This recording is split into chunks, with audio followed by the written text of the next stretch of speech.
Hi, my name is Cristian, and in this video I would like to share with you 7 tips for preventing spending too much when working with a freelance developer.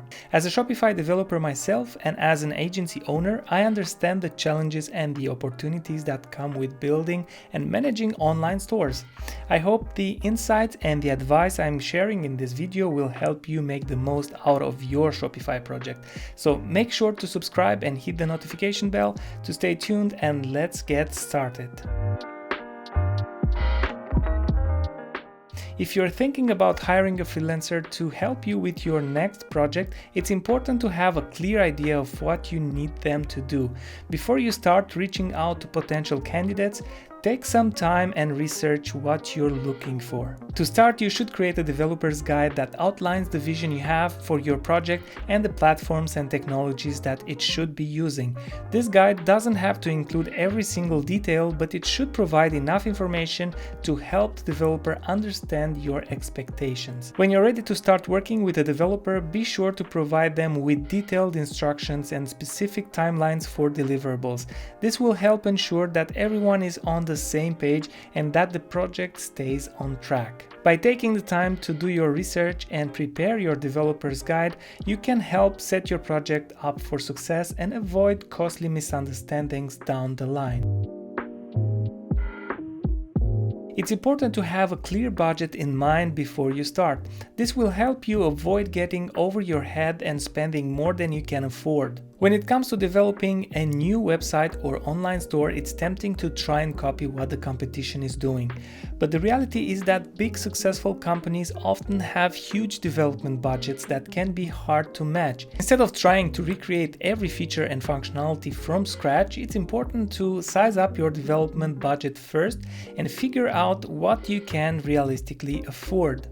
By deciding on a budget upfront, you can work with your developer to find the best solutions that fit within your means. This can mean scaling back on some features or finding creative solutions to get the most out of your budget. But by being realistic about what you can afford, you can help ensure that your project stays on track and doesn't break the bank. When hiring a freelancer, it's not just about finding the cheapest option.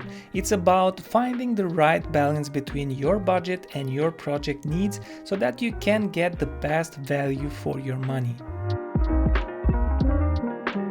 As a freelancer myself, I've learned a thing or two about hiring other freelancers for my projects, and one of the biggest lessons I've learned is that sometimes it pays to spend a little bit extra to hire more experienced freelancers. While it might seem counterintuitive to pay more for someone's services, experienced freelancers often have the skills and efficiency to deliver high quality work in less time. This means that you might end up saving money in the long run, even if you are gonna pay a little bit more upfront. Of course, when you're looking for the right freelancer for your project, it's important to consider more than just their experience and credentials. You should also think about things like their communication style, responsiveness, and general demeanor when you are talking to them. In my own business, I try to follow the rule of hiring slowly and firing fast. This means that I take my time to find the right freelancer for the job, but if things aren't working out, I don't hesitate to make a change. When it comes to hiring freelancers, it's not just about finding someone with the right skills and experience. It's also about finding someone who's a good fit for your project and your work style so that you can work together efficiently and achieve your goals. It's important to have at least basic understanding of what you're trying to accomplish. You don't need to be a technical expert, but you should have some knowledge of how things work. Unfortunately, I've seen too many customers that came to me without a clear understanding of their project. This can be a big problem because it can lead to a wasted time and money, and it also makes you vulnerable to being taken advantage of. If you can't afford hiring a technical person for your business, it might be worth taking some time to learn the basics yourself. This could mean doing some research, taking a course, or even just asking for help from someone who knows a little bit more than you do. By building your knowledge and understanding of the project you're working on, you can make sure that you're approaching the problem in the right way and that you're not wasting time or money on solutions that don't work. If you're working with a freelancer on a project, one of the most important things you can do is stay organized and keep track of your progress. That's where project management tools come in. Tools like Trello, Asana, ClickUp, and Basecamp can help you stay on top of your project, communicate with your team, and manage tasks more efficiently. By using these tools, you can reduce the time and cost of communicating and coordinating with your team, allowing you to focus on other important aspects of your business. With project management tools, you can create workflows, assign tasks, and track progress all in one place. This makes it easier to keep everyone on the same page and ensure that your project is moving forward as planned. Whenever you're working on a big project or just trying to stay organized, project management tools can be a huge help. So if you are working with a developer, be sure to consider using one of these tools to streamline your workflow and stay on top of your progress. It's important to provide clear instructions and feedback.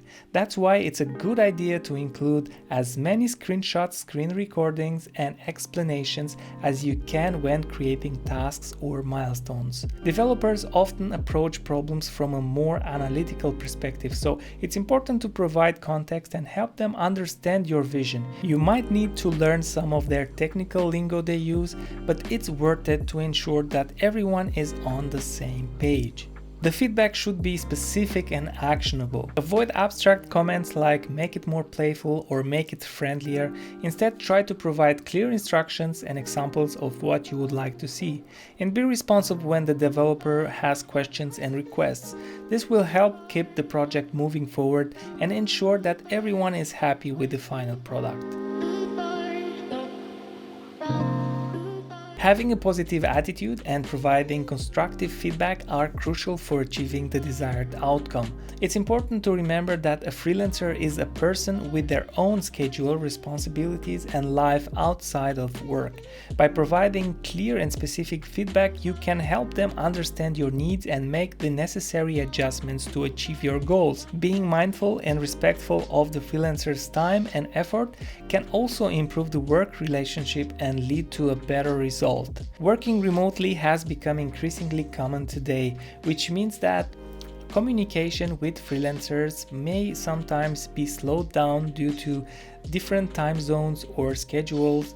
However, by being patient and understanding of the freelancer's situation, you can foster a positive work environment that will generate productivity. Providing frequent updates and checking in regularly can also help keep the project on track and prevent misunderstandings. Ultimately, building a successful working relationship with a freelancer requires clear communication, mutual respect, and trust. By setting realistic expectations, providing specific feedback, and being mindful of the freelancer's needs, you can work together to achieve your goals and create a productive and efficient workflow. And that's it. Hopefully some of these tips will help you be more efficient in your future project. Thank you for watching all the way through. Don't forget to like and subscribe for more videos like this. See you in the next one.